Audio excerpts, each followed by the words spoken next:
Step 9 for married and alone. This is a very important step. We're going to talk about that. Now, if you haven't subscribed, please do. If you have a question, please put it in the box and stay tuned for step 9.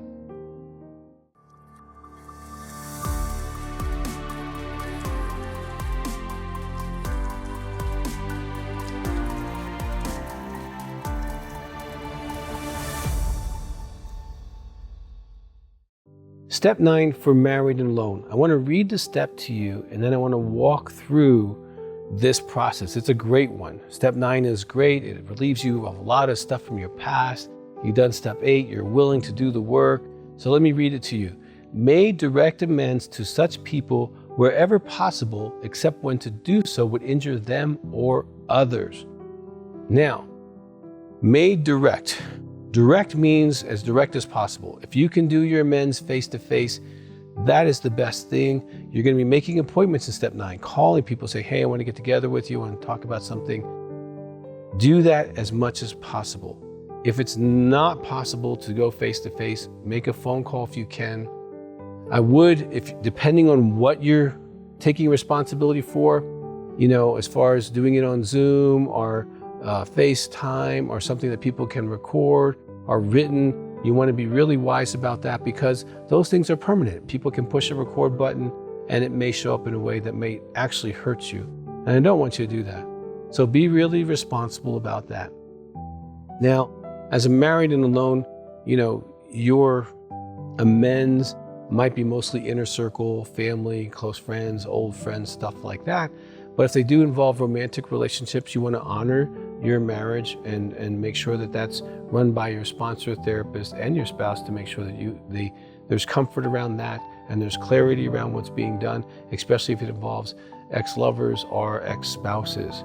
So wherever possible. So there are some that maybe you can't track down, that you can't find them. So you can do maybe an amend where you write the letter, cover it with your sponsor or therapist, or do an empty chair thing where you role play asking forgiveness of them or taking responsibility with them. So that can help you for those people that you can't track down. Now, except when to do so would injure them or others. This isn't a get out of jail clause of like, hey, I really didn't want to do that anyway, so it's going to hurt them, so I don't want to do that. Here's what I suggest.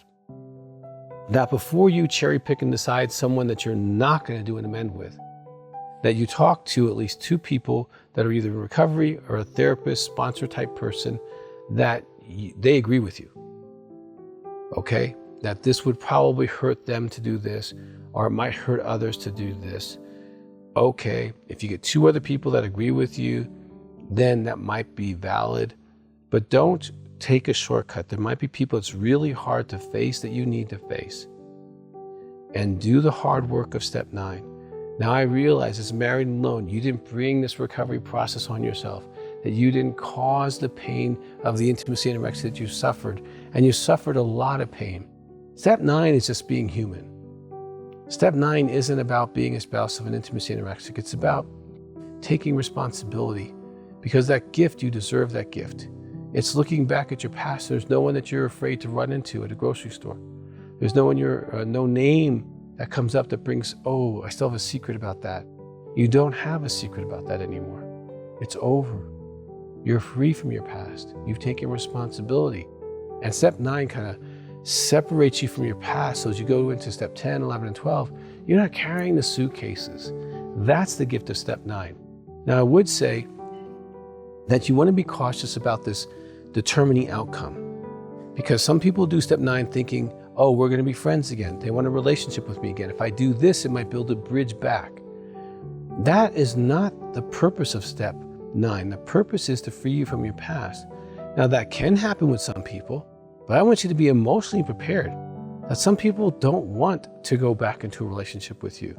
They've moved on, their life is too busy, they're at a different stage of life, your relationship's not important to them anymore, and you have to accept that. That's life. Maybe that relationship was really important in a season, but for right now, that season's over, and all you're doing is cleaning it up. So please do not make the mistake of, if I do this, then this will happen. No, if you do this, the only thing that happens is you've taken responsibility and you are free from that part of your past. So go do a great step 9 and get the freedom. I felt so free going down the list with each person, and I wasn't married, so I didn't have to negotiate some of that with my spouse. But I went through and I felt so good about owning stuff that I did. An employer, ex-relationships, family members, parents, siblings. Just own the stuff. It's so good for you to be free from that past. So go do a great step 9. If you haven't subscribed, please do. We got a few more steps to go. And if you have a question as a married and alone person, please do that. If you're not in one of our Facebook groups for married and alone men or married and alone women, please, you might want to connect with that and continue to get support, or be in a phone group if that be helpful for you. Go do step 9.